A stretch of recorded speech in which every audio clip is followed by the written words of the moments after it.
Só que se tiver alguém para projetar aqui para você, bom, tem o Ricardo, será que está aí? Oi? Maria Antônia, tá?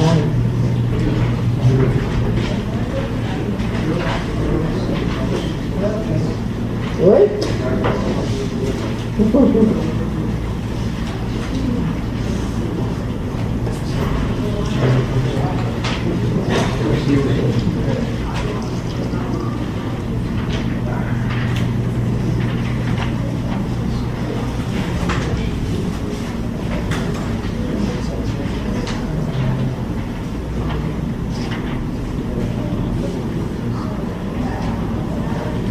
Puta, para projetar as imagens, eu não sei direito como é que tá, não sei.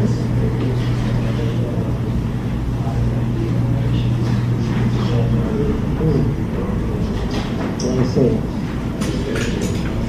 Primeiro essas mesmo. Todas essas primeiro, né?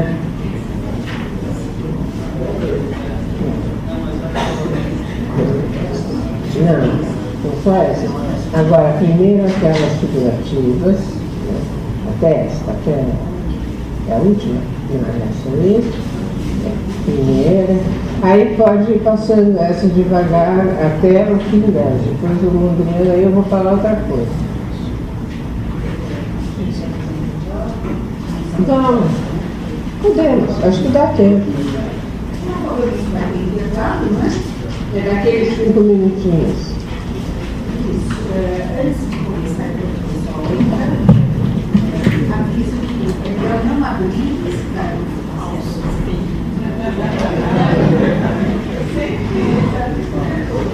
É a revista do UBS e depois o pessoal eu posso até falar sobre ela, tá? Eu vou tentar ligar o que parece que acabou, uma revista que foi até a 2009 e eu fiz aqui. Teve, depois eu falo um pouco mais, porque a pessoa que estava ali, então, que história. Só para lembrar, então, eu fazer algumas fotos do Cauê, para começar aqui de março, às terças-feiras. Também tem a filosofia como eixo, né, para explicar, principalmente dois artistas, né? Um deles, que a Mia foi amiga da Maria Lúcia. Você já é? Não, ela morava lá perto do Papagaio.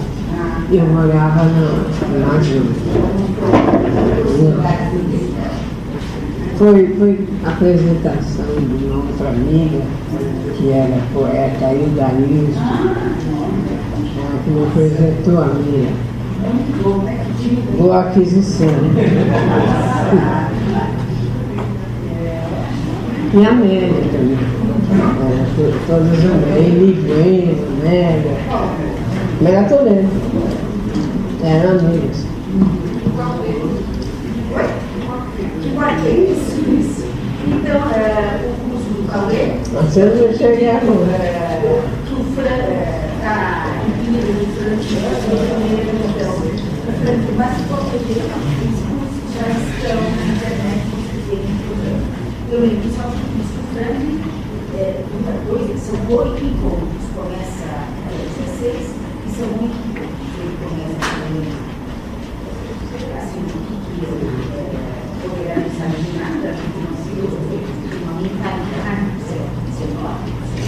ali, e que o moderno vai ser um gênio, mas poderíamos falar do moderno de Pode. Tá bom? E que são os principais para análise? O primário, a gente vai ter uns quadrinhos desses. Cores de rosa, ela se procura mais de terças-feiras e alguns outros cursos. E as horas de lógico, horas agora você vai trabalhar o Grande Sertão ou a psicanálise individual, porque ela acabou de me mandar isso. É à tarde, às quartas-feiras. Dia 18 de fevereiro. A racionalização da pesquisa a hora de mostrar como alguém se torna que é, né? Como alguém se torna que é. E o recado do novo, a construção de uma canção. tá certo? É o curso que a gente já recebeu do programa de lá, tá? Mas é a pessoal, os outros não falam mais, tá bom? Então, não, depois, é maio, é uma sequência. O frango é março, abril, ela entra em maio, junho, a gente vai virar fotografia contemporânea. Tá bom? Os outros, depois, vocês também.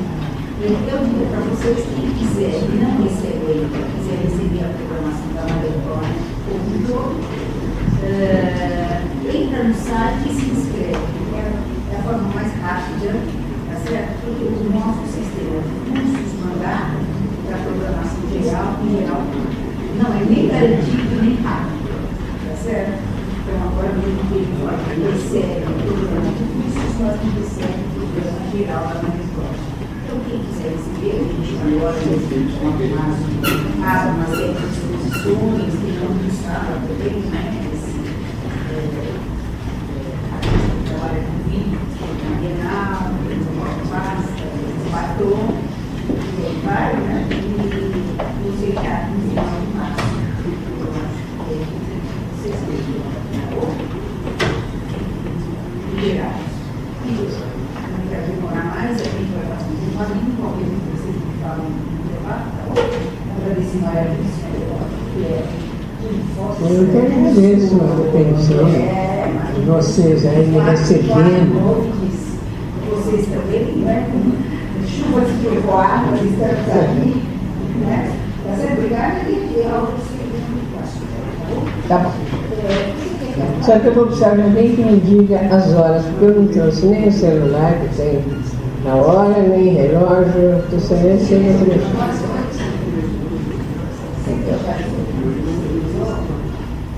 Se eu não levar para casa, você não. Tá bom, você que vai conhecer, né? Achei, obrigada. Bom, eu perdi ela, né? Bom.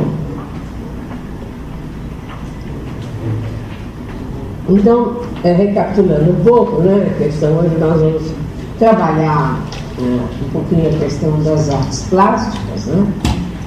E como você já vê aqui, já tem um VME para ilustrar a admiração que Schopenhauer tinha pelos monumentos, né? Pela cultura holandesa em geral, né? E como é que isso, ele começa, nos Parerga e Paralipômena, ele vai nos fazer vai nos colocar uma questão que é a seguinte: como a satisfação e a alegria diante de um objeto, ou diante de um objeto, são possíveis sem relação à vontade, né? Ora, no Belo nós chegamos às formas essenciais e primordiais da natureza animada ou inanimada, as ideias, né? Os arquétipos que são as ideias. Então aí nós teremos um sujeito do conhecimento, para Schopenhauer, liberto da vontade dos seus apelos, né? Já que a vontade é a causa de todos os sofrimentos e dores, né? A origem da verdadeira satisfação na apreensão do Belo está na ausência da vontade, né?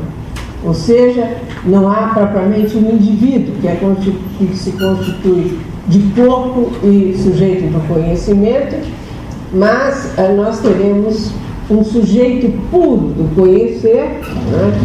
Ou seja, alguém que libertou-se da vontade no momento, no instante da apreensão estética, que é muito breve, né?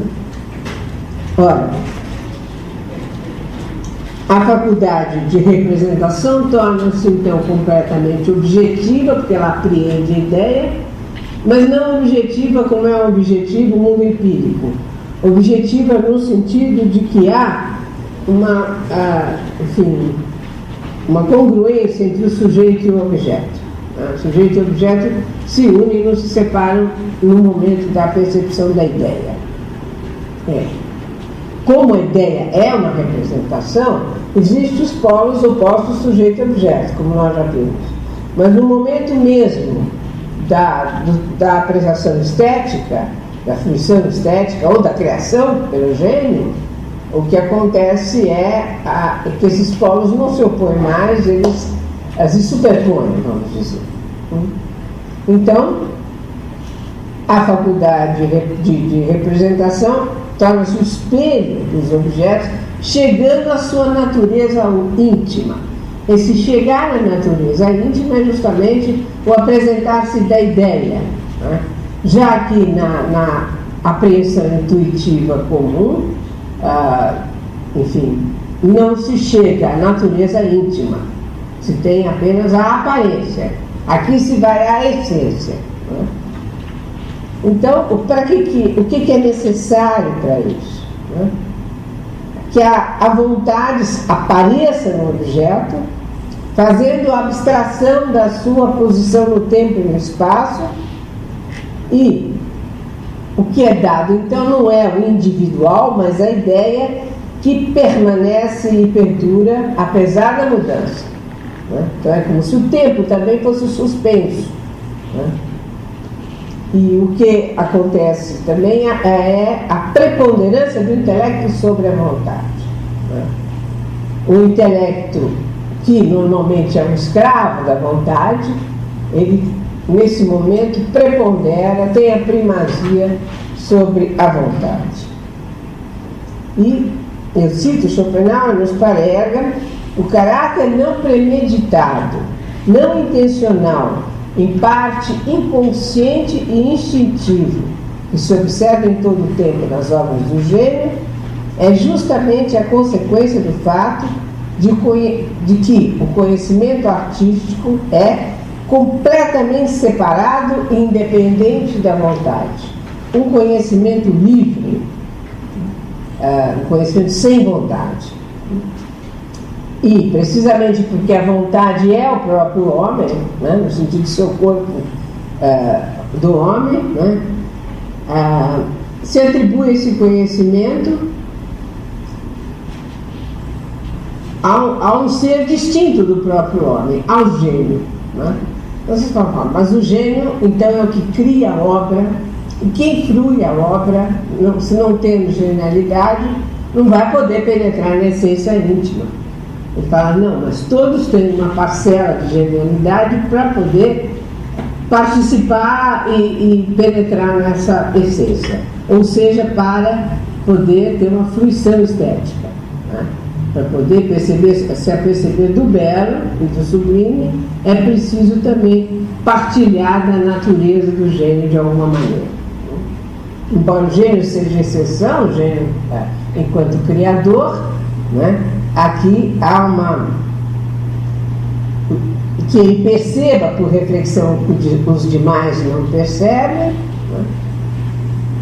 É necessário que haja alguma coisa de genial em cada um, pelo menos no momento da sua apreensão estética, embora não ser capaz de criar. Bom, então, nesse momento, né, tudo é na ideia, né? Não há a sucessão temporal, ou seja, em relação a uma planta, por exemplo, a percepção é geral, é completa, não há uma percepção, o broto, a flor e o fruto, mas sim a ideia inalterável de planta. Ou seja, a questão da ideia é justamente superar ou suplantar a mudança e ter uma visão da totalidade das coisas. Então, há na poesia, nas artes plásticas, né, nós poderíamos considerar um conhecimento inferior, podemos considerar poesia e as artes plásticas um conhecimento inferior em relação às ciências, né, que só se interessam pelo gênero, justamente. Mas na arte, a descrição de um indivíduo minuciosa, com todas as suas particularidades, leva à representação da ideia da espécie. Né? Shakespeare, Goethe, Rafael e Rembrandt fazem viver diante de nós um indivíduo que nada tem de notável em todas as suas particularidades. Mas esse particular só pode ser apreendido pela percepção intuitiva. A poesia é a arte de pôr a imaginação em jogo com palavras. É uma arte, portanto, mais reveladora que a ciência. A questão da diferença entre a ciência e a arte é que a ciência trabalha com o gênero, né, já trabalha com algo geral, né, com conceitos gerais, e a arte chega no universal através do particular. Por mais minuciosa que seja o detalhe, a descrição desse particular e dos seus afazeres, das suas atividades, como aqui nesse recorte da rendeira, mulher rendeira, né? Lace maker, enfim, faz renda, né? Fazedora de renda. Bom, então, o que é mais importante para o Schopenhauer na obra é a forma, né? A obra de arte plástica não nos mostra uma forma combinada com uma matéria, uma coisa existente de uma única vez, mas só a forma, que apresentada em todos os seus aspectos seria a própria ideia. Então, essa preocupação com a forma, né, é fundamental em Schopenhauer, e essencial para a obra de arte é dar a forma sem a matéria. Ele vai dizer, se esse dar a forma é o que interessa, né, e que não há uma cópia da realidade, né, ele vai dizer que, justamente, para ver o oposto do que seria uma obra de arte, nós teríamos o quê? Uma estátua de cera. Ela é perfeita na imitação, né, mas ela não é arte, né, porque ela apenas copia o indivíduo, né, e nessa cópia falta o mais importante, que é a vida, né? Então é inútil copiar alguma coisa, né, porque não se pode dar a vida a essa estátua, por mais perfeita que ela seja, igualzinha o clone, nosso clone sem vida, não é arte, né? Então se poderia pensar que a escultura dá a forma e a pintura a matéria, né? A ideia de que a forma é o oposto da matéria, né? Na pintura nós temos que pensar que essa matéria, ela não é a matéria no sentido de uma massa indefinida, ou a massa, ou qualquer elemento indefinido, indeterminado, mas que a matéria engloba todas as qualidades do objeto. Cor, superfície e textura são matéria, né? Assim, a pintura dá apenas a forma, né, a forma que engloba todas as qualidades, a cor, a textura e a superfície, né?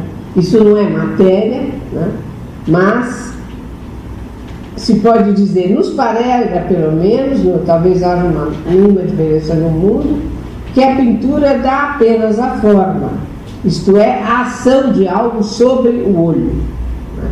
É o ver no sentido que eu estava falando ontem, né, que é o schauen, o ver intimamente alguma coisa. Então as qualidades da pintura, a cor, enfim, a textura, a superfície, vão ser também forma, né? Então quando se fala em cor, se está falando também em forma, né? Porém, né, o Schopenhauer acha que, já que tudo isso é forma, as águas fortes águas fortes em branco e preto são superiores ao que é colorido, né? Elas demonstram mais gosto do que as aquarelas. As representações em negro dão apenas a forma, e a sua apreensão é totalmente intelectual, não depende tanto do olho, né? da cor que é composta na retina. Como percepção do olho, a cor é resultado de um arranjo especial no olho, né? E é uma divisibilidade qualitativa da atividade da retina, né? Então, por isso, branco e preto é superior, porque é mais forma, né? É uma forma mais pura, né? Então, é essa a pequena introdução, né? Então, o que vale aqui ver é justamente o desinteresse, né, diante da obra de arte. A arte deve, o sujeito artístico, o sujeito estético, tem que estar absolutamente desinteressado, né, para poder ascender a sua condição de sujeito puro do conhecimento, né? E eu fiz esse recorte com umas imagens dos holandeses, que eu vou ver se aqui eu consigo sair dessa e pôr em outra. Já consigo, tudo bem. Que é uma... Obrigada.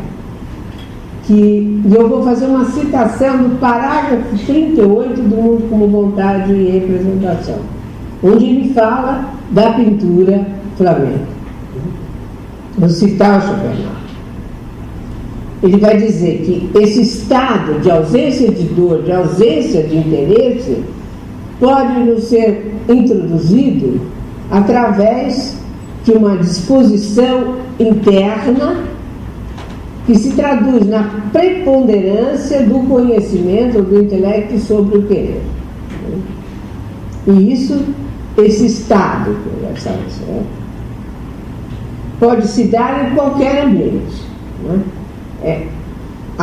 O que marca essa disposição interna é justamente a preponderância do conhecimento sobre o querer. E ele diz: isto nos mostram aqueles maravilhosos neerlandeses que direcionavam sua intuição puramente objetiva para os objetos mais insignificantes e erigiam monumentos duradouros de sua objetividade e paz de espírito nas naturezas mortas que o fruidor estético não pode observar sem comoção, né? Então, é sempre a figura do trabalho, essas figuras íntimas, interiores, né, os afazeres cotidianos, que, para o Schopenhauer, não seriam a rigor objetos de arte, mas eles se tornam objetos de arte, se tornam arte, justamente pela composição, pela forma que eles adquirem e principalmente pela luz. A luz lhes dá essa, vamos dizer assim, essa possibilidade de entrar numa disposição mais íntima, mais interior, de voltar-se para si mesmo, né? E essas tarefas, elas se tornam, então, os objetos privilegiados da arte, né? E, por exemplo, essa é uma tarefa comezinha para o Schopenhauer. Bom, ele não admitia a representação de coisas que pudessem ser excitantes para os sentidos ou para qualquer tipo de desejo. Por exemplo, pão, leite, são coisas que não seriam objetos artísticos, frutas de uma natureza morta. Mas o que as torna arte, né, é a sua disposição, a sua forma.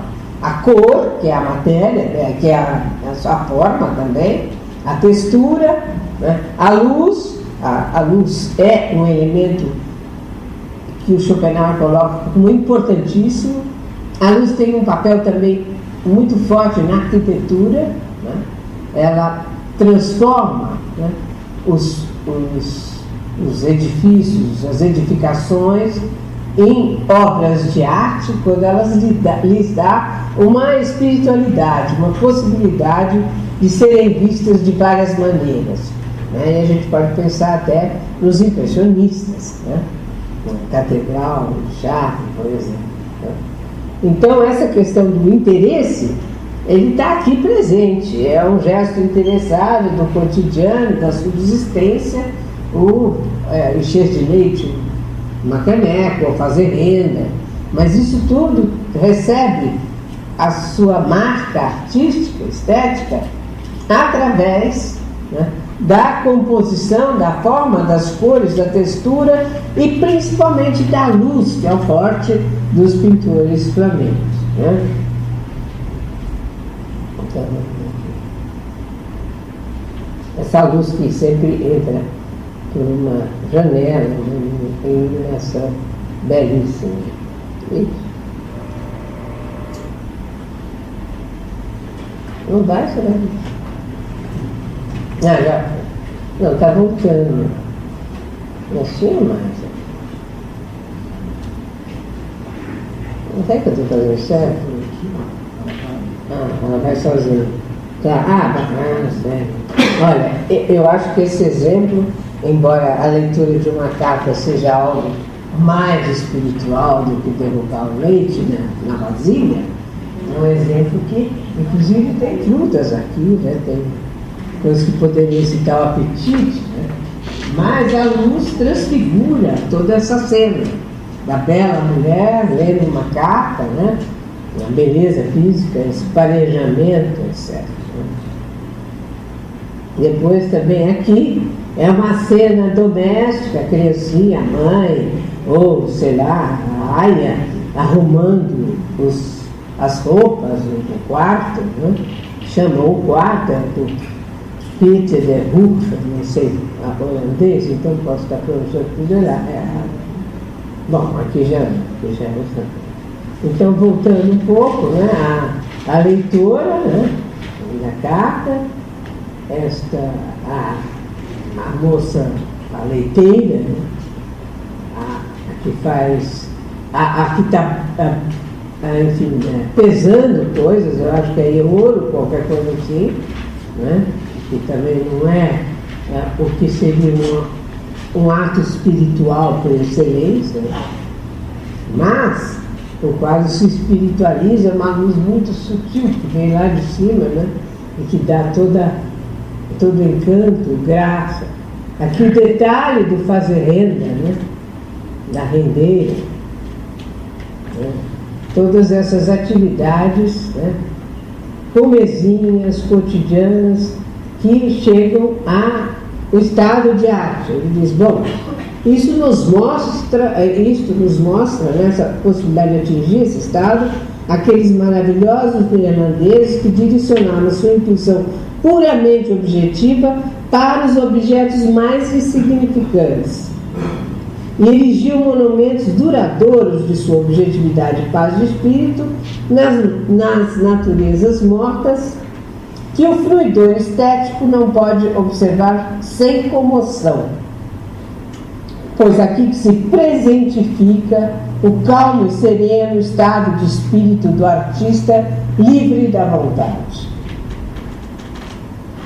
que era necessário para intuir de modo objetivo essas coisas tão insignificantes, observá-las com tanta atenção e depois repetir essa intuição de modo tão límpido, né? Quer dizer, o gênio está diante de um quadro, de um objeto insignificante, ele observa com atenção, né, o seu estado de ânimo desinteressado e depois reapresenta a intuição que ele teve de novo de maneira límpida.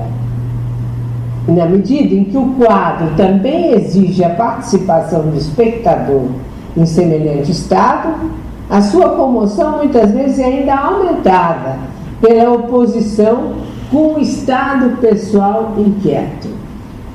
A constituição mental irrequieta, turvada por um forte querer na qual se encontra. Então, essa oposição entre o espectador ansioso, né, cheio de de querer, né, ele ainda acrescenta algo a essa comoção, porque é uma necessidade, é quase um momento de um quietive da vontade, a vontade se apazigua, né, e é possível então fluir nesses atos insignificantes da vida cotidiana uma enorme paz, uma tranquilidade, e analisar o que o quadro apresenta na sua composição, na cor, na textura, etc., na sua forma. No mesmo espírito, diz ele, pintores de paisagem, e aí em especial Ruiz da Hélio, que eu devia ter encontrado alguma coisa e me esqueci, frequentes vezes pintaram temas paisagísticos extremamente insignificantes, produzindo com isso o mesmo efeito de um modo mais aprazível ainda. Então esse parágrafo 38, né, vem mostrar como de alguma maneira se pode transformar algo insignificante ou algo que é útil e que é objeto de desejo, né, fruta, essa vida cotidiana, em algo totalmente sem interesse, desinteressado para a fruição de um puro sujeito do conhecer, em mera forma, portanto. O que interessa aqui é a forma, né? Então essa preocupação do Schopenhauer com a forma, ela está sempre presente, né? E isto é que vai nos permitir, né, fazer uma espécie de incursão, né, pela arte contemporânea, né? Eu fiz uma escolha, como sempre, né? Você tem que escolher alguma coisa, que é impossível trabalhar tudo, e seria 4 dias, e também a vida inteira, mesmo que se tivesse uma vida. Então é preciso a gente recortar as coisas. E os recortes foram arbitrários, de alguma maneira, mas não tanto, porque era possível trabalhar com esse material, este e não aquele, né? Então, vamos dar um salto, né? Passar dos flamengos, né? Do século, portanto, 17, né? Niemeyer, né? E os outros que surgiram aqui, Niemeyer tem vários, né? E para também, acho que tem o Peter de Hoek, né? Para os contemporâneos, né? Para o século XX, e ver se é possível trabalhar com a estética schopenhaueriana esse tipo de arte, né? Então é uma espécie de quase que um ensaio, um teste para ver se isso é possível ou não, já que ele nunca conheceu, evidentemente, a pintura abstrata, né? Então, vamos tentar ver. É justamente, nós vamos fazer isso através da preocupação de Schopenhauer com a forma, né? Seja cor, textura, superfície, são qualidades que fazem parte da forma, né? Ou o branco, o preto, as águas fortes, tudo isso, o que interessa é a composição, é a forma, né? Para que o objeto possa ser dito um objeto de arte, para que essa ideia possa ser vislumbrada e essa comoção estética, né, essa fruição, possa ser a do puro sujeito do conhecimento, né? Levado a essa fruição pelo gênio, o olho claro do mundo, né? Então, vamos, em primeiro lugar, a dificuldade de falar sobre aquilo que é visto, né? E eu vou me referir aqui, né,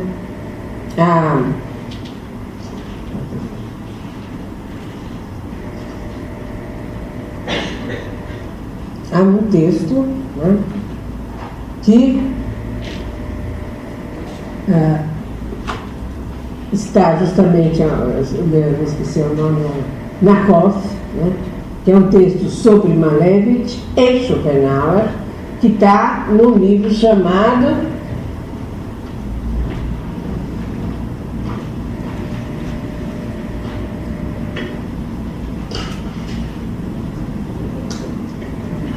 texto de Nabokov,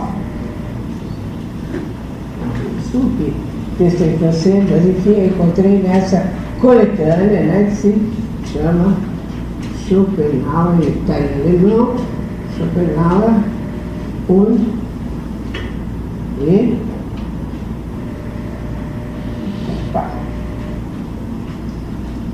de Priester.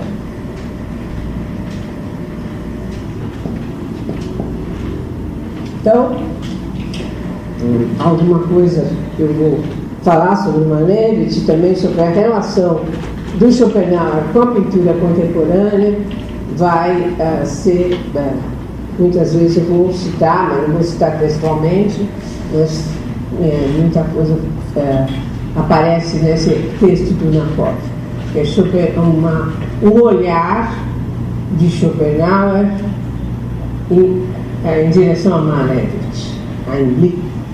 Então, ele põe uma epígrafe muito interessante que eu resolvi pensar um pouco sobre ela aqui com vocês, nesse artigo sobre Malevich, que é referente a Foucault. Né?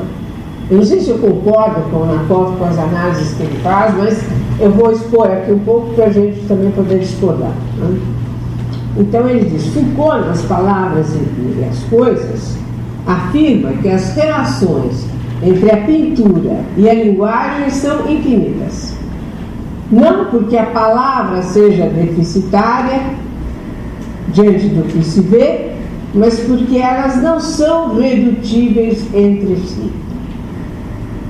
É perda de tempo descrever o que se vê. O que se vê nunca reside naquilo que se diz.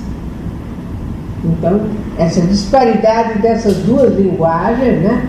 A do ver e a linguagem das palavras. Né? Schopenhauer também viria isso de alguma maneira quando ele diz a linguagem é uma abstração.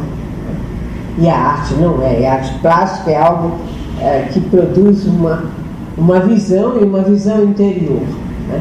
Então, a dificuldade de usar as palavras para falar da arte. Né? Então, as relações entre essa pintura abstrata e a filosofia parecem,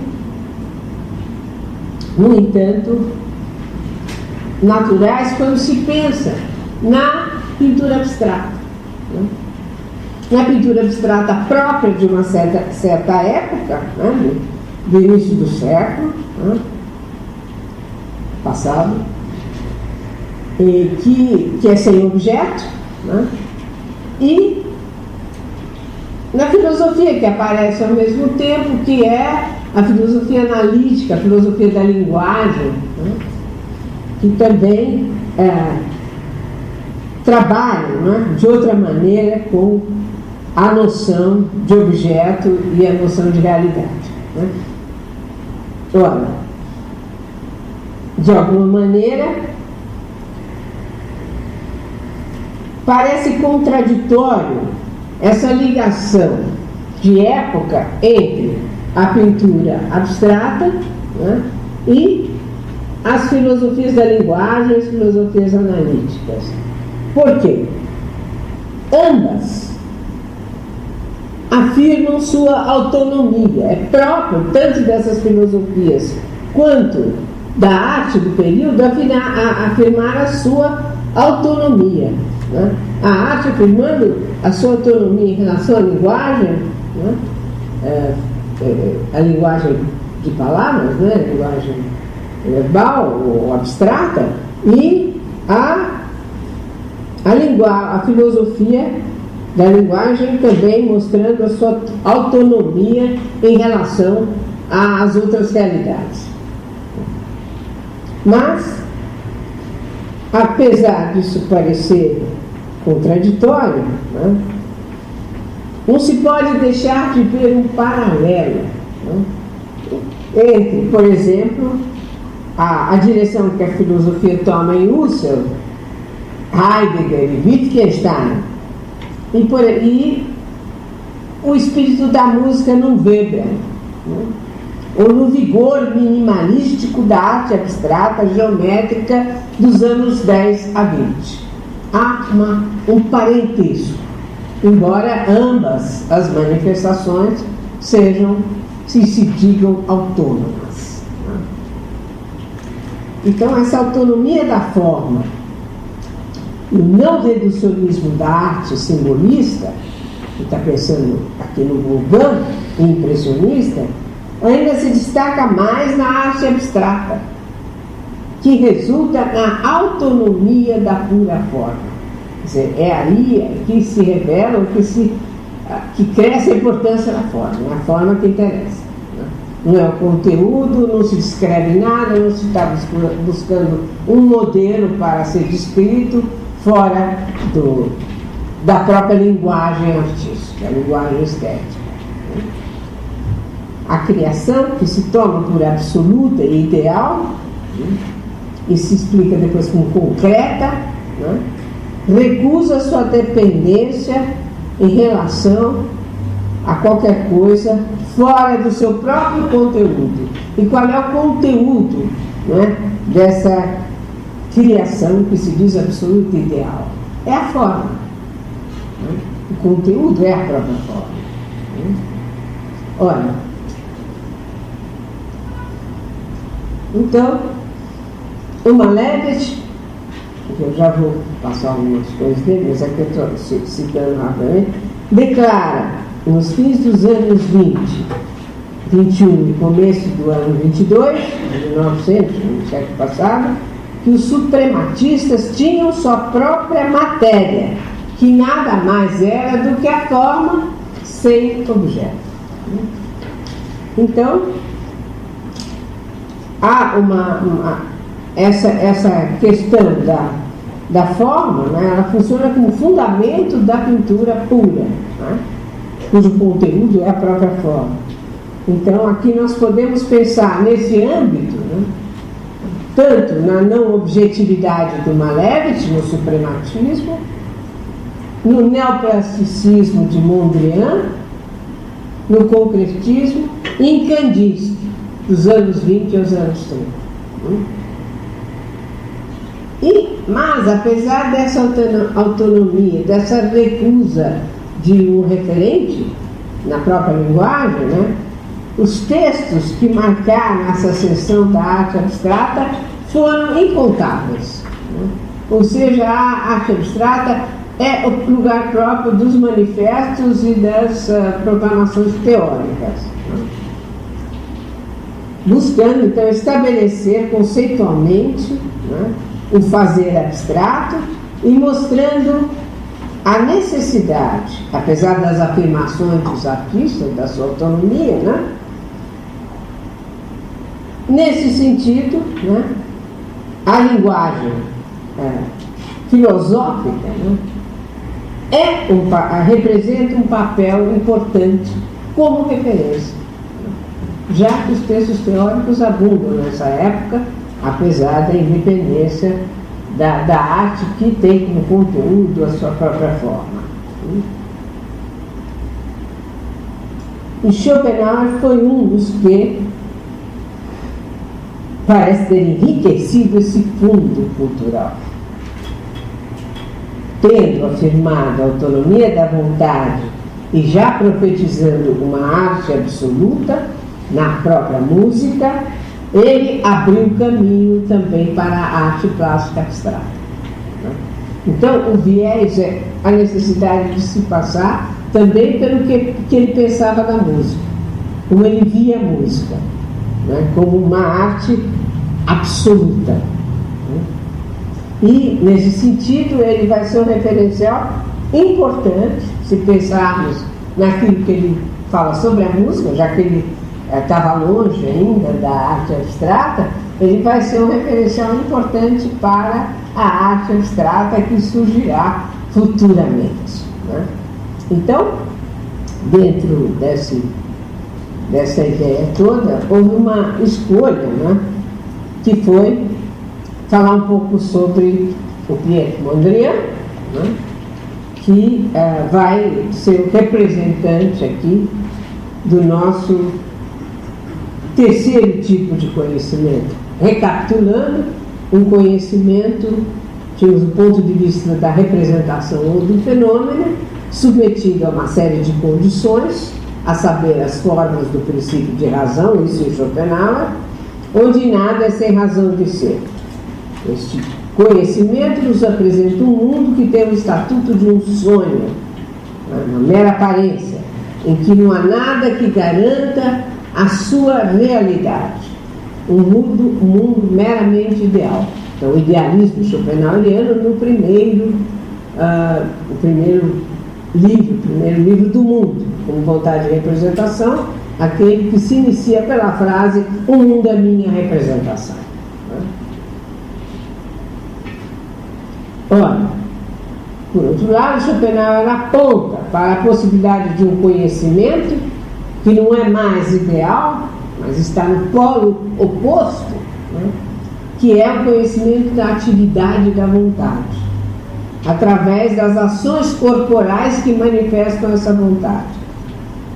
No entanto, dizer, esse conhecimento não é total, dando-se ainda no tempo, que vela a verdadeira essência do mundo. Quer dizer, o tempo seria a última barreira para se chegar a essa coisa em si, né? Que ele chama de coisa em si, a própria vontade, a vida. E esse modo de conhecimento dos atos da vontade, dos atos corporais, seria o segundo tipo de conhecimento. O primeiro, o mundo enquanto minha representação. Mas o que nos vai interessar e que nos está interessando aqui desse curso, né, é o terceiro tipo de conhecimento, que fica entre o conhecimento físico e metafísico, embora se chame de metafísico, né, porque ele fala na metafísica do belo, né, e que não é nem absolutamente real, porque ainda se dá a partir de um tipo especial de representação. Que tipo especial é esse? Uma representação não submetida ao princípio de razão, isto é, a causalidade, né, a razão do conhecer, que se dá na lógica, nas palavras, que eu já falei sobre isso aqui, e ao tempo e ao espaço, aos modos de ser do tempo e espaço, isto é, a sucessão e a simultaneidade. Ou seja, um modo de conhecer que vai diretamente a algo, né, sem pensar esse algo nas suas relações. Né? Isso é o que interessa. Então, é justamente conhecer a ideia como objetivação da vontade. A representação estética não é condicionada empiricamente, não estando, pois, submetida nem ao espaço, nem ao tempo, nem à causalidade. Nós vimos que para conhecer a vontade diretamente através dos nossos atos corporais, ainda existia a barreira do tempo. Para conhecer a ideia ou objetivação da vontade através da arte, não há mais a barreira do tempo, porque essa representação ela tem um tipo especial, ela só apresenta os polos opostos, sujeito e objeto, mas não apresenta o objeto, a ideia não tem relações com outras coisas. Trata-se de tomar algo particular, né, e tirar do seu contexto circundante. Né? Ou seja, alguma coisa como, pensando um pouco no Landlord, né? Você tira algum elemento do mundo concreto e separa, né? E põe ele como arte, põe um quadro, né? Ou na parede, será onde, ou numa instalação. Há um deslocamento da relação, né, que se faz nas ciências, por exemplo, ou no nosso senso comum. É preciso sempre relacionar. Isso está no espaço, está num tempo determinado.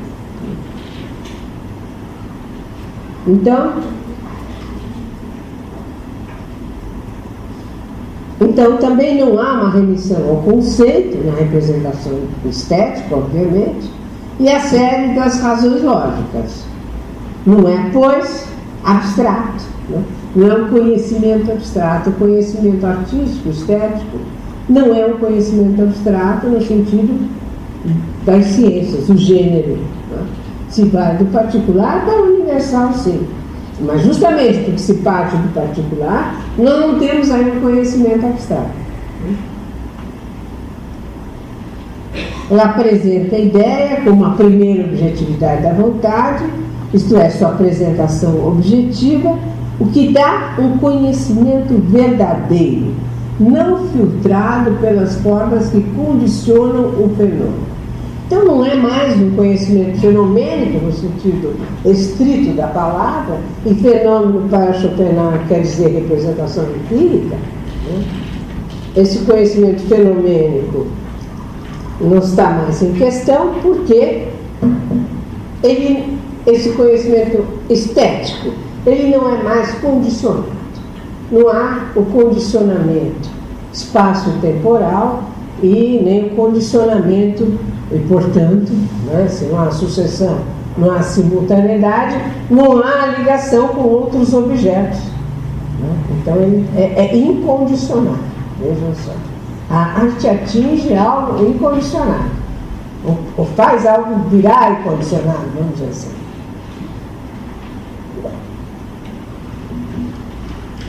Então, as representações estéticas, vocês já viram, elas expõem as ideias no sentido platônico, nós já discutimos longamente isso, né?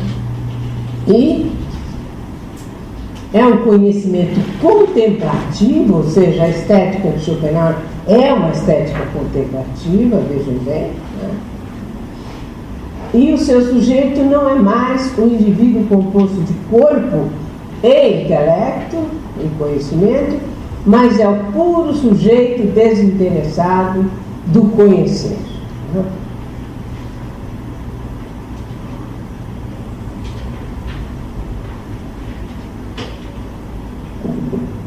A intenção que nós temos aqui é aproximar essa estética contemplativa de Schopenhauer, né, da estética contemplativa da modernidade.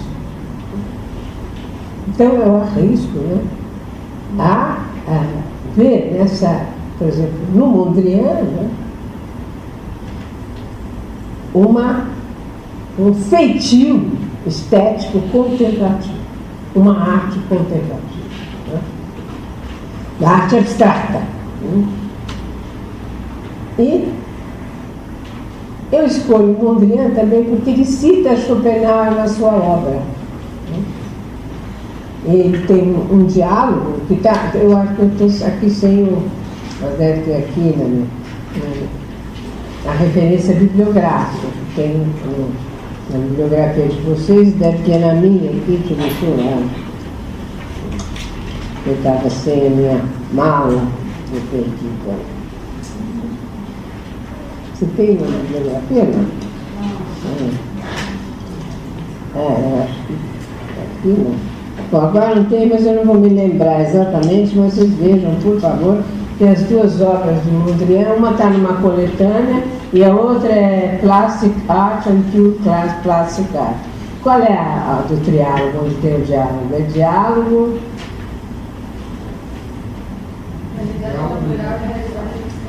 Exatamente, é isso. Está numa coletânea e tem a referência bibliográfica aí para vocês no programa. Tá? Então, o Mondrian cita o próprio Schopenhauer e ele, nesse triálogo, não é um diálogo, é um triálogo, né, que ele constrói uma obra dele, evidentemente uma obra literária ou de análise de estética, enfim, um ensaio propriamente dito, um ensaio sobre estética, né, e nesse triálogo os personagens são o pintor abstrato realista, o apreciador de pintura e o pintor naturalista. E o que diz o pintor abstrato realista? Eu cito: mediante a contemplação, vemos o imutável, o universal. E quanto mais isso acontece, o mutável, o individual e a pequenez humana em nós e à nossa volta parecerão vãs a nossos olhos. Essa atitude contemplativa. É nesse momento, Mondrian, identificando-se sem dúvida com o pintor abstrato realista, ou seja, através da abstração, é que ele chega à realidade, né? Então, é um abstrato realista por isso, porque na abstração é que estaria a verdadeira realidade, né? E não nas aparências das coisas, né? Então, mediante a contemplação, vemos o imutável e o universal. E quanto mais isso acontece, o mutável, o individual e a pequenez humana parecerão vãs a nossos olhos. Essa é a citação do próprio Mondrian, do pintor abstrato realista, da personagem do Mondrian, que parece que coincide com ele, né? E ele, nesse momento, é que há a citação de Schopenhauer, né? Para afirmar que a contemplação desinteressada eleva o homem acima da sua condição natural. O pintor abstrato realista está dizendo isso, o próprio Mondrian, portanto, me parece. Eleva o homem acima da sua condição natural, sendo, no momento mesmo dessa contemplação estética, que o individual se dilui e aparece o universal. Então, essa é a proposta, né, dessa arte contemplativa, né, do Mondrian. A verdadeira realidade aparece na contemplação, né, quando se dilui o individual e aparece o quê? O universal. É ainda a partir dessa noção schopenhaueriana de contemplação, né, desse desinteresse, portanto, diante da coisa, em que nos é dado o universal, que Mondrian define o sentido profundo da pintura como materialização do universal por meio da cor e da linha. Quer dizer, a cor e a linha ainda são formas. Se vê aqui isso claramente, acho que nesse quadro, esse aqui é já um pouco posterior, né, dos anos 30, esse também, né? Não, voltando, esse não é mais muito. Esse é dos anos 38, 39, depois, aqui esse, veja a diferença, dos anos 22 ainda a cor, né? É menos abstrato que os posteriores, né? Ele vai dizer, então, é a partir daí que, dessa contemplação, que Mondrian define o sentido profundo da pintura como materialização do universal por meio da cor e da linha. Então, a assimilação da contemplação, tal como pensada por Schopenhauer, um artista moderno como Mondrian, exemplifica com mais força o que está em jogo na concepção da arte como conhecimento do real e não do ilusório, do aparente ou cópia do fenômeno. Essa caracterização da contemplação pelo artista parece corresponder ponto por ponto à de Schopenhauer, já que para este o conhecimento da ideia é conhecimento do imutável e do universal, ao suprimir a representação do singular. Então, essa tentativa de buscar no fato estético do século XX uma teoria da arte próxima de Schopenhauer, além de esclarecer a estética do filósofo, né, atesta a atualidade dele e a sua produtividade para compreender ou para ajudar a compreender o fenômeno estético da arte moderna. Então, apesar da diversidade nas expressões artísticas desses dois séculos e do surgimento da abstração, fato histórico com o que Schopenhauer não podia evidentemente contar, a contemplação guarda em ambos os casos um sentido de desvelamento do real. Aliás, no caso de Mondrian, é a própria abstração que torna possível levar a cabo, com maior perfeição, um projeto estético como o de Schopenhauer. Chegar ao cerne, né, a ideia, né, ao imutável, ao universal, através da cor, da linha. Né? Que ele dizia, bom, então as águas fortes, o branco e o preto, é de melhor gosto do que as aquarelas, por exemplo. Ele já dizia isso lá no meio do século XIX. Né? Então, permitindo, né, atingir um nível de desinteresse pelo mundo ilusório, né, que talvez nem o Schopenhauer pensou nessa possibilidade. Isso veria talvez a revelar a ele a possibilidade de atingir um desinteresse muito grande, justamente esse tipo de arte, a arte abstrata, né, mais desinteressada e como a outra, né? Pelo menos nessa arte contemplativa.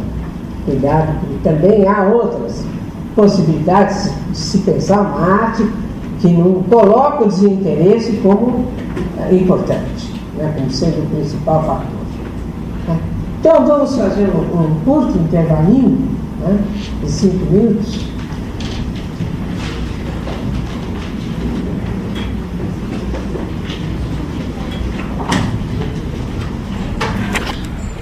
Eu vou deixar tudo assim para ver.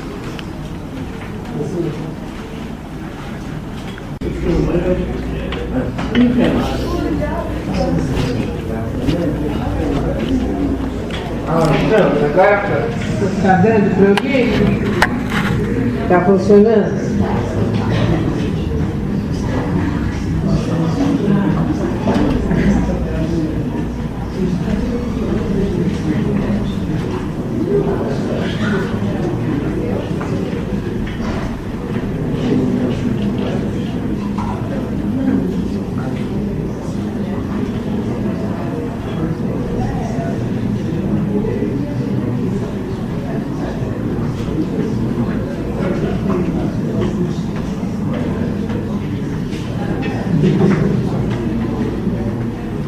Posso começar?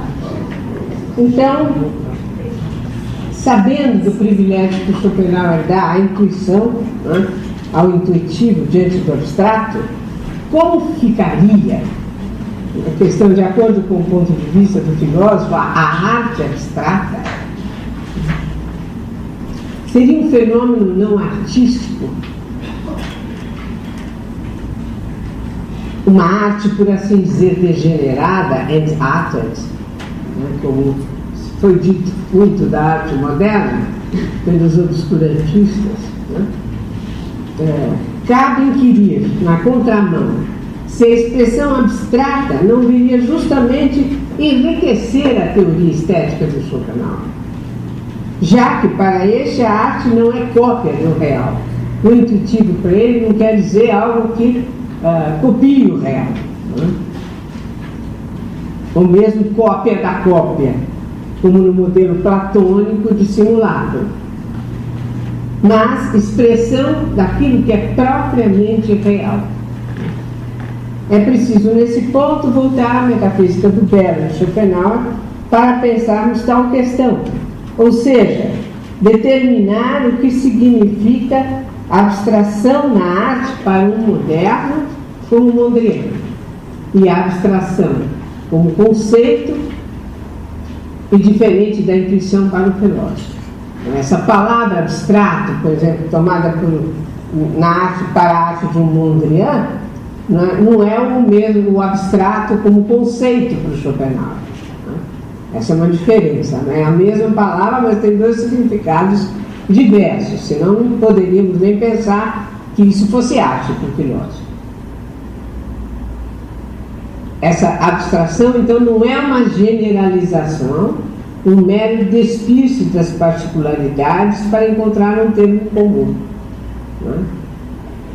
Então, a ideia artística para Schopenhauer, enquanto objetividade da vontade, traz a anulação da dor e do sofrimento humanos por meio de uma contemplação objetiva. Se quem se revela na ideia é a vontade, o ímpeto cego que nos leva de um desejo ao outro indefinidamente. Ora, a vontade deve ser suprimida porque é aquilo que significa o mutável, não é? o indefinido do desejo e a total impossibilidade da contemplação, de parar em algo, nem que seja por instantes. É a fonte de um desejo incessante. Então, é necessário distinguir esses dois tipos de conhecimento, um dado pela representação submetida ao princípio de razão, como nós já vimos, que essa é o mutável, o sujeito ao espaço-tempo, a causalidade, e a representação livre desse encadeamento do devir, que pode muito bem ser a representação abstrata, porém não no sentido do conceito, que é a generalização. Então, essa contemplada na ideia, a vontade é a essência universal, que traz a unidade e a completude alheias às lutas da individuação. Então, para caracterizar melhor essa contemplação schopenhaueriana, acrescentemos que nela se dá uma identidade entre o sujeito e o objeto. Como diz Schopenhauer, eu cito, na ideia, quando ela aparece, o sujeito e o objeto são inseparáveis, visto que é preenchendo-se e penetrando-se com uma igual perfeição um ao outro, que eles fazem nascer a ideia, a objetividade adequada da vontade. Fim de citação. Ora, o mundo, considerado como representação, exige as distinções entre sujeito e objeto. Ora, se a vontade se objetiva de Schopenhauer e se torna a representação, ela coloca imediatamente o sujeito e o objeto. Mas, se além disso essa objetividade se torna uma pura e adequada objetividade da vontade, ela coloca o objeto como ideia, liberta dos condicionamentos, e ela coloca o sujeito como puro sujeito que conhece, liberto da sua individualidade e da sua servidão face à vontade. Ora, ao se libertar do sujeito, ele se torna incondicionado e coincide com o objeto, também incondicionado. Então, aqui nós temos uma espécie de curto-circuito da representação enquanto tal, nos seus polos opostos. Eles se unem, mas no único momento da apreensão da ideia. Então não há o objeto propriamente dito, nem o sujeito. O que há é a ideia estética que é apreendida, o real, o mais real. E no Mondrian, no texto Arte Plástica e Arte Plástica Pura, né, diz que a união entre dois opostos, espírito e mundo, pode ser criada de modo perfeito a partir da purificação de ambos, tanto do sujeito, do mundo, quanto do sujeito, né, do espírito. Isso se dá por meio da remoção de todos os objetos particulares da obra de arte, o que resulta numa oposição balanceada entre espírito e mundo, ou numa tradução livre, mais próxima de Schopenhauer, entre sujeito e objeto.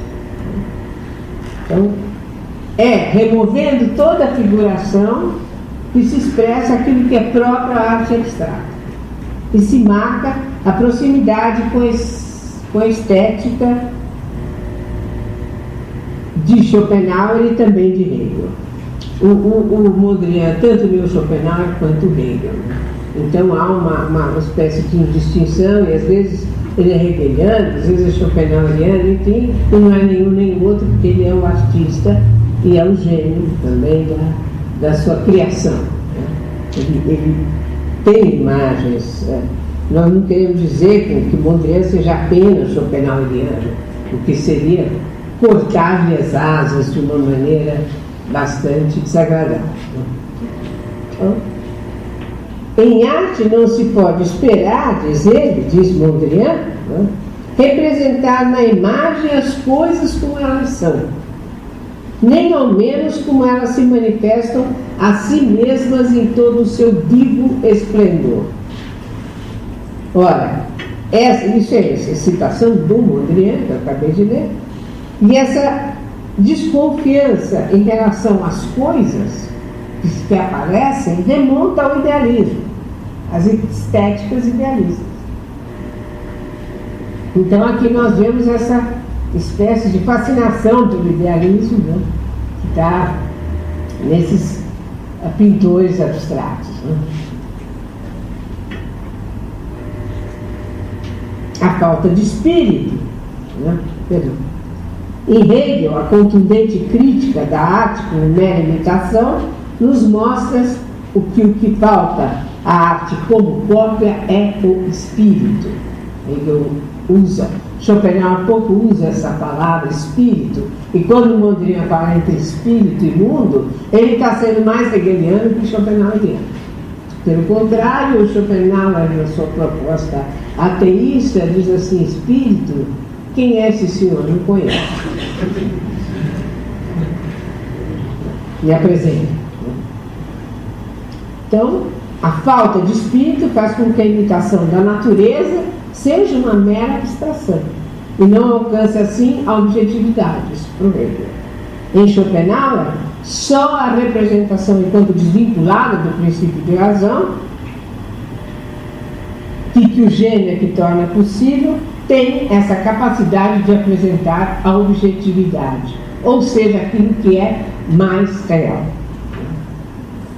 a própria realidade. Por isso, o gênio na pintura pode mostrar num único semblante a própria ideia de humanidade. É isso que diz, quando se pinta um portrait, né, o que se vê não é aquela pessoa, mas se vê na expressão daquela pessoa a ideia mesmo da humanidade. É a universalização do particular. E as tranquilas cenas cotidianas representadas pelos pintores flamengos transmitem tranquilidade e a vitória do puro conhecimento sobre o impulso da vontade. No caso de Mondrian, o que se verifica é a crise da representação, da representatividade, a incapacidade de uma imagem penetrar a verdade do mundo.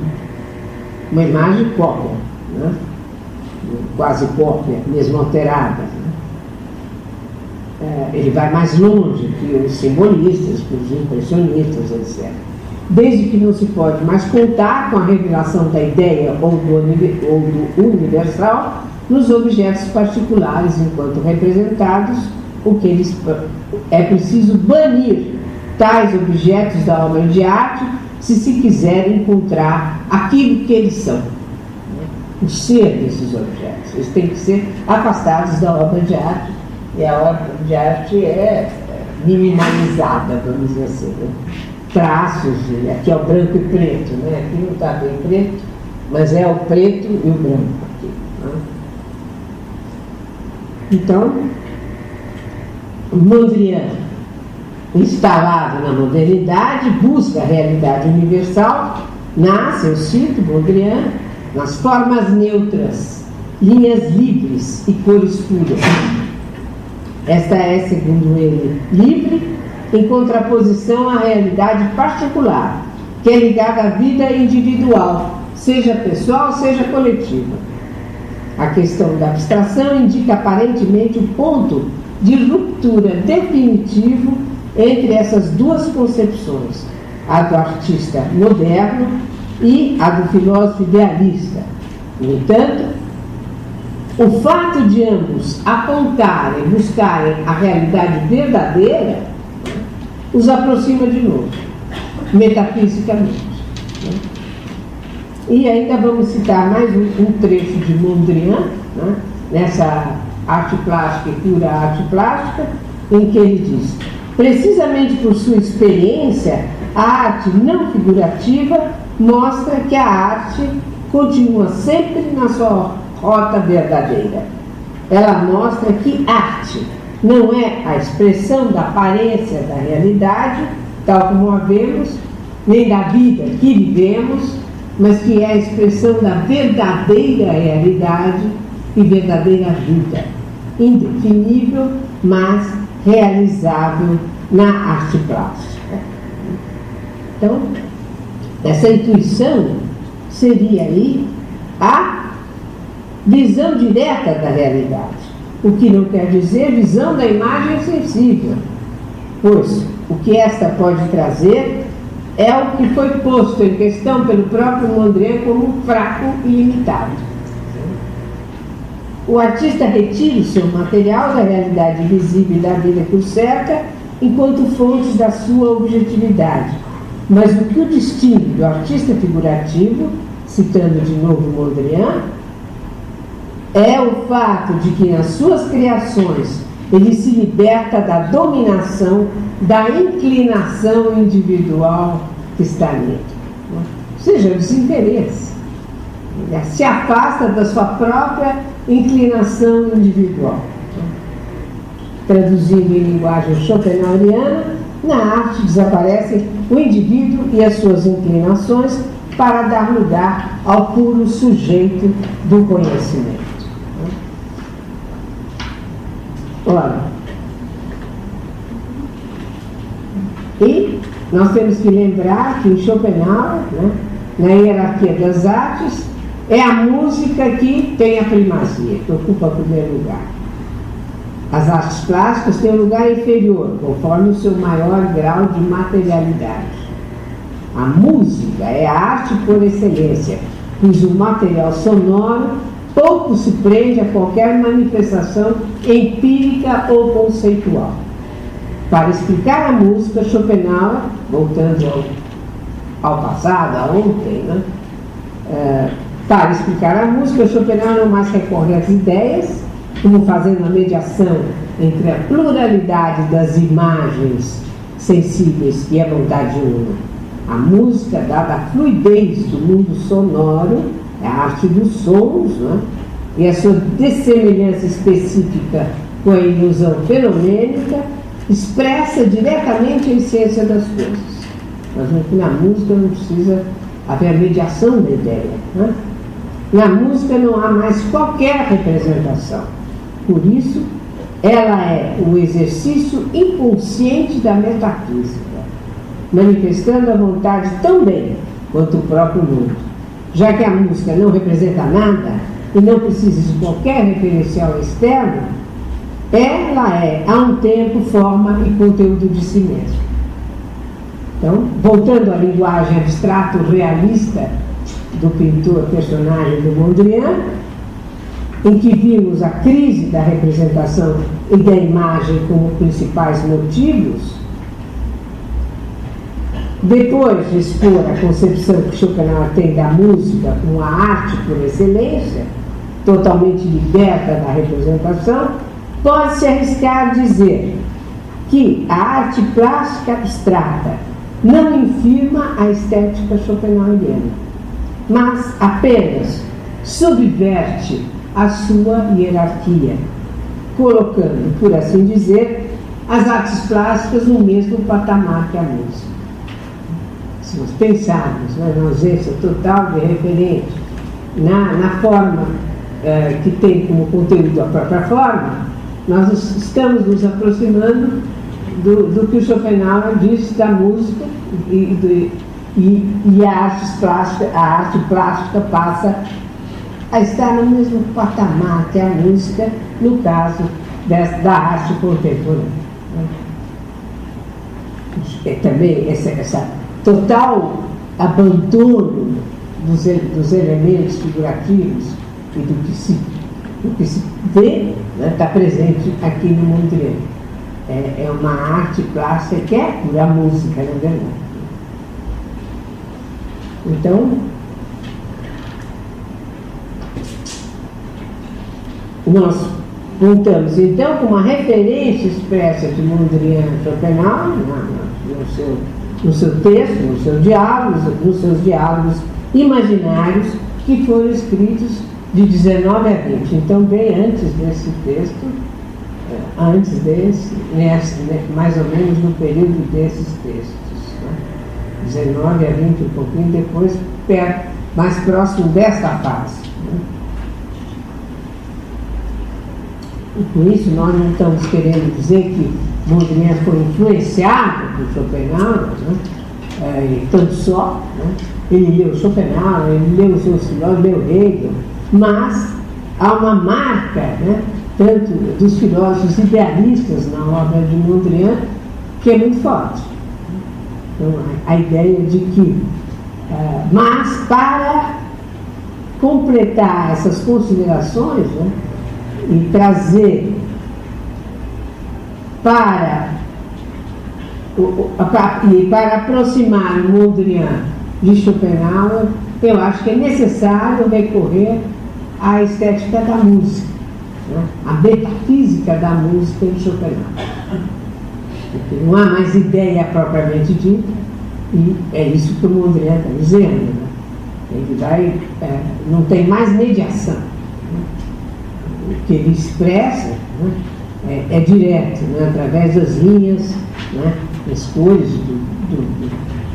da grade, etc. Então,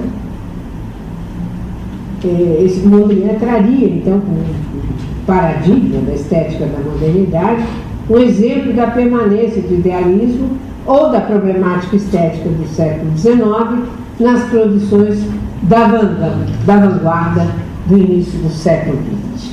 Né? Ora, agora vamos falar rapidamente de Malevich, não sobra mais muito tempo, né? E pensando que os artistas do começo do século XX tinham uma autonomia formal, apesar disso, eles não deixaram de mostrar uma sensibilidade para as filosofias idealistas da vontade, como Nietzsche e Schopenhauer. E Schopenhauer, ele era também conhecido na Rússia, bem conhecido. Né? Ele foi, inclusive, traduzido, Tolstói se propôs a traduzir Schopenhauer. Né? Eu não conheço, inclusive, não conheço ele. Mas ele penetrou no círculo dos literatos simbolistas e a sua filosofia foi amplamente discutida na Rússia. Tinha um crítico chamado Andrei Belli, que trabalhou na compreensão da nova arte e que produziu efeitos na origem conceitual da arte abstrata russa, né? Especialmente em Kandinsky e Malevich. E esse Andrei Belli, ele conhecia bem o Schopenhauer. Né? O jovem Malevich leu Schopenhauer, do qual afirmava Belli ter penetrado no segredo da arte de um modo puramente intuitivo. Então, também o Malevich teria esse lado intuitivo, essa penetração, né, na intuição. Esse é Malevich, né? Esse é o famoso quadrado negro. As ideias de Schopenhauer foram discutidas no círculo dos pintores russos da modernidade, vanguardistas russos. Por exemplo, no Salão dos Modernos, em Odessa, né, houve uma apresentação de uma tese sobre a filosofia da arte de Schopenhauer.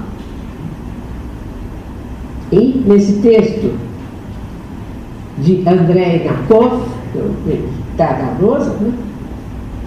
Malevich, ao explicar o suprematismo, né, teria, segundo o Nakov, deixado de lado a referência ao Schopenhauer. E segundo a sua afirmação, no manifesto, que é o manifesto é o Non-Objective World, o mundo não objetivo, né, que é o manifesto do suprematismo, ele teria deixado de lado Schopenhauer e teria abandonado, segundo ele mesmo diz, ele diz nesse texto, no momento de texto que eu não marquei, mas enfim, ele diz textualmente, que ele abandona o mundo da vontade e da representação. Ele não fala o mundo como vontade e representação, mas ele fala o mundo da vontade e da representação. Isso implicaria nesse abandono desse mundo. Né? Segundo as suas próprias palavras de Malevich, ele recusa a imagem exata da realidade e aquela da representação ideal. Então vai abandonar tanto a vontade quanto a representação. Ora, qual é o elemento, então, que vai ser mais importante para o Malevich? Né? É a Enfindung. Eu falei da Enfindung ontem. Né? Ele mesmo disse, Enfindung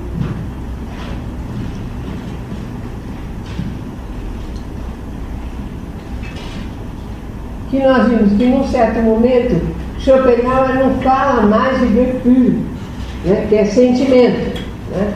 Por quê? Porque o Gefühl, segundo ele, né, vai ser algo particular, vai se referir a um sentimento do indivíduo, de cada um. E o próprio Schopenhauer muda de palavra para designar um sentimento enquanto universal. Ele usa Empfindung. Também sensação, também sentimento. E o que nós vimos no suprematismo, no manifesto do suprematismo? A chave da arte vai ser agora em Malevich Empfindung, né?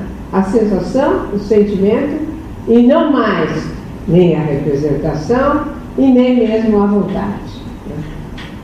Isso que é interessante ver, não há mais representação, há uma crise da representação, se isso quer dizer, né? E esses quadros são absolutamente formais, né? E aqui nós vemos então essa proposta suprematista que ele mesmo vai definir como, quando ele diz: o quadrado negro não é um quadrado negro, mas a sensação da ausência de objeto, a Empfindung da ausência de objeto. Então, o objeto e a representação não podem ser postos no lugar dessa Empfindung, desse sentimento, dessa sensação. E isto é que mostraria para Malevich o engano do mundo como vontade e representação. A arte moderna teria ultrapassado a realidade imagética e assim se afastado de Schopenhauer. Ora, é isso que diz o Nabokov, né? Ele diz: o artista então teria se libertado das ideias na arte plástica e de Schopenhauer, afinal, do seu mundo transformado ou remodelado, o mundo de Schopenhauer, né? Recusando qualquer vínculo com a realidade fora da Empfindung. Então, Malevich teria tido essa ligação com Schopenhauer no seu período simbolista, né? E não mais no suprematista. Ora, segundo outros, né? Como o relator da edição do Manifesto, né? Na primeira edição, que era Trans, né? Ele não aceita que o Malevich tenha abandonado Schopenhauer. Né? Abandonar o mundo como vontade, o mundo da vontade, da representação, é uma coisa. Né? Para ele teria sido fiel a Schopenhauer até o fim, até no suprematismo. Né? Ele diz, mas o que nos interessa aqui, né, é justamente pensar isso. Afinal, é possível se pensar a estética schopenhaueriana além da representação e da vontade, que ele diz ter abandonado, e será que ele abandonou mesmo? Mas o que interessa aqui é a conclusão desse Truls Andersen, que é contestada pelo Nakov. Ele conclui dizendo: resta ainda investigar de que forma a influência de Schopenhauer tocou ou atingiu Malevich, na época do Manifesto do Suprematismo. E esse outro autor, né, o Aiello, né, que escreve um outro texto sobre Malevich e sobre o Manifesto, que o Manifesto foi escrito entre 23 e 26, oferece uma interpretação mais ampla da estética suprematista, respondendo e modelando-se em relação com o mundo como vontade e representação. Ora, Malevich teria oferecido a intuição inconsciente como um meio de atingir o mundo sem objeto. Ou seja, seria ainda a ideia de uma intuição inconsciente, uma ideia, portanto, schopenhaueriana, né, uma noção, para dizer melhor, schopenhaueriana, já que a ideia não estaria mais presente, estaria presente ainda a intuição inconsciente de Schopenhauer, né, como um meio de atingir o mundo sem objeto, por exemplo, o quadrado negro, que significa justamente a desobjetivação, né, a falta de objeto. E se Malevich oferece essa intuição inconsciente, Schopenhauer, em contrapartida, teria oferecido a vontade inconsciente como meio de atingir uma percepção ampla. Ou seja, o modo de chegar ao real, né, de chegar ao não objeto, a destituição completa de qualquer objeto, teria sua contrapartida também na estética schopenhaueriana.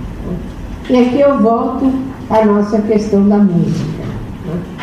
Ou seja, cada vez mais me parece, né, que nessa fase suprematista nós poderemos ver Schopenhauer não na estética das artes plásticas, mas na sua estética musical, né?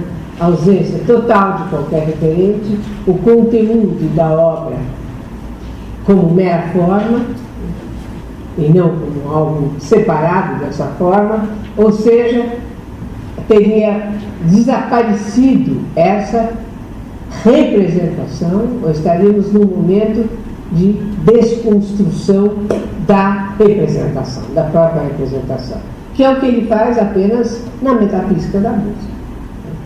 Então, a estética da música teria penetrado na própria estética da arte plástica contemporânea, ou moderna. Bom, gente, era isso que eu tinha que falar a vocês. Já dei meu recado, agora eu queria que vocês comentassem e discutissem um pouco essas ideias.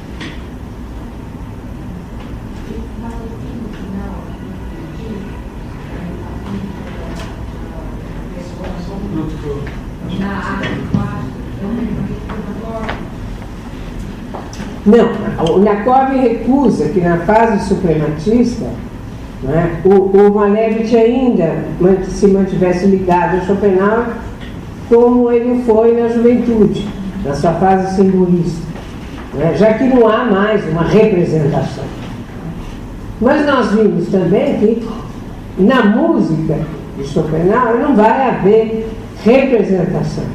E o que eu me proponho a pensar é que essa estética schopenhaueriana, tanto em Mondrian quanto em Malevich, ela permanece, porém não mais como a estética que ele desenvolveu para as artes plásticas, totalmente, mas na metafísica da música, porque ali ele vai realmente se libertar de qualquer relação com o objeto ou coisa que vai, né?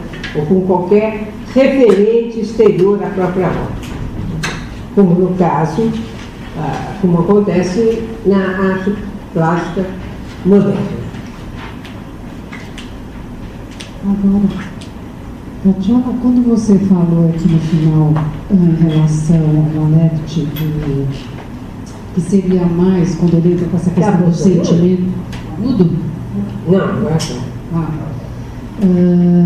Aí você falou, será que é tão diferente do Schopenhauer, da concepção do Schopenhauer ou não, né? Aí então eu fiquei pensando, porque na arte como representação também do Schopenhauer, estaria incluída a vontade cega e racional. Sim. Né? Ela está ali. Sim, mas haveria ainda assim a representação. Como é que a vontade? A vontade não podia aparecer diretamente. Ela aparecia mediada pela ideia. Né? Sim. E aqui seria como se tivesse desaparecido também essa mediação. Se no Malevich havia uma intuição, se ele nos oferece uma intuição inconsciente, né? Schopenhauer nos ofereceria esse acesso à vontade para justamente ampliar a percepção. Sim. Seria ampliação da percepção, não mais contando com um objeto ou com uma representação, que é o mesmo, mas diretamente tomando contato com esse inconsciente, com esse impulso inconsciente. Isso. Aí que a gente pode pensar, então, que daria para se pensar, vamos supor, essa aproximação, né, na verdade, que foi colocada como o Malevich se distanciando do Schopenhauer, mas aí você rediscutiu isso, se estaria mesmo se distanciando. Aí eu estava pensando que também você poderia se ler isso na classe musical, na metafísica da música, deixando de lado a ideia, tudo bem. Aí eu acho que a ideia mesmo que desaparece, não há essa mediação, né? O Malevich propõe então o contato direto, o que quer dizer esse quadrado negro, né? O quadrado negro mostra a ausência de objeto. Ele não é um quadrado negro, ele mostra a ausência total de objeto. O intuito, e o Mondrian também pretende se libertar cada vez mais da pintura, ou seja, traduzir tudo em poucas linhas, né? Como a gente vê nessa obra. Nessa outra aqui, a composição 1, né, que é o losango com 4 linhas, né, menos aqui, que ainda tem a cor, né, tem a grade, mas aqui a grade, pura grade, sem mais nenhum elemento. Né, e no Malevich, por exemplo, quadrado branco sobre branco, acho que dá para ver, aqui é um quadrado branco, né, aqui se propõe, tem um certo movimento. Ao passo que aqui é estático. Pode desligar que eu não vou ler mais. Ao passo que no quadrado negro a coisa é praticamente estática, como dizem os observadores, os comentadores. Aqui você já tem uma ideia de movimento, né, dada a não simetria, né, desse quadrado branco sobre branco e essa diferença tonal mínima. Mas trata-se de uma verdadeira recusa de uma referência objetiva.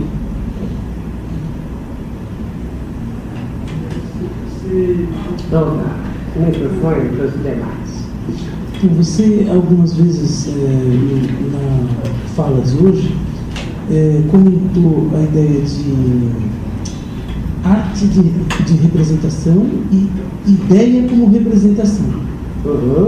Aí eu fiquei pensando na coisa do arquétipo. Se tanto a ideia, né, como a arte são antes da coisa, né? Como que podem então ser chamadas de representação? Eu não consigo entender isso. É uma representação de tipo especial, né? Ou seja, você viu bem que há apenas a polaridade entre sujeito e objeto. Não há nenhuma lei que regule essas representações, elas não são condicionadas. É uma representação incondicionada. Né? ela não é igual à representação na ciência, nem à representação empírica do mundo que nós, tal como vemos, tal como sentimos o vemos. Né? É algo que ainda tem um sujeito e um objeto, ou seja, uma representação minimalizada, se você quiser, não tem nenhuma regra de condicionamento, né? Mas no momento, o que é interessante é que mesmo essa representação, ela entra em curto-circuito, né? No momento da fruição estética, ou da criação estética, no caso de hoje. Elas aparecem, porque sujeito e objeto se unem. Eles não têm nada. Se o sujeito e o objeto não são mais polos opostos, também a representação entrou em crise. Né?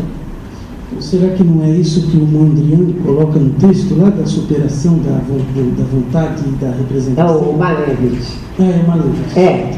Exatamente, eu penso assim. Quer dizer, isso não significa a recusa do Schopenhauer ou do mundo com vontade de representação, mas muito mais, aí ele está diante de uma outra forma de se pensar a arte.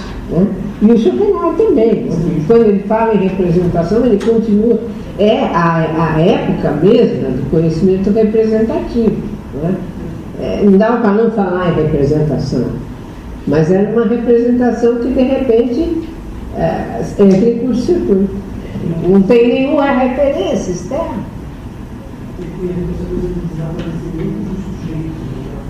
Do sujeito e do objeto. Se torna uma só coisa. E ele fica fazendo isso no vermelho, né? Uma luz. Por causa da luz. Né? A luz como forma é que isso. É uma composição de forma. É mera forma.